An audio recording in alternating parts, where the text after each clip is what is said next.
say, I don't have money to give you. And if you don't, I take your car and a piece of your house. This is how debt works. And after 3 years of traveling the world, I noticed that this is exactly what China is doing. For example, take the small island nation of Sri Lanka. This developing country needs money and China has a lot of it. So Sri Lanka took billions of dollars in Chinese loans. It was easy money just there to be taken.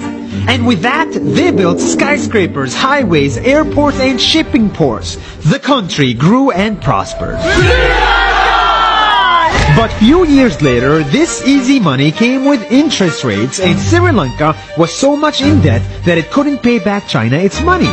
And the only way out was to give China control of what they had built. In other words, Sri Lanka lost a piece of its home to China because of debt. This is the Chinese money trap. And it's a real thing I saw all over the world. In Papua New Guinea, I saw $2 billion in loans given by the Chinese to build skyscrapers, infrastructures, and ports.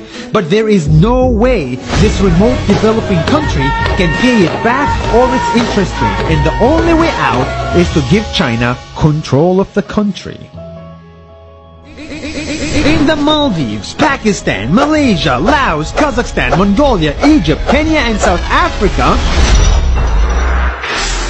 the same thing is happening, and many countries are struggling to pay back Chinese loans. If you look closely, all these infrastructure projects like highways, ports, and bridges connect to China through the sea or through the land to form something far bigger, far more powerful than just a bridge.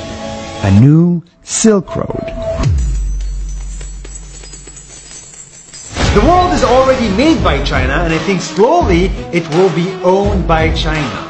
Don't get me wrong, building bridges, ports, highways, and airports is a great thing for the people and the country, but they come at a very high cost. And when these countries can't pay back the loans, these countries will lose their homes.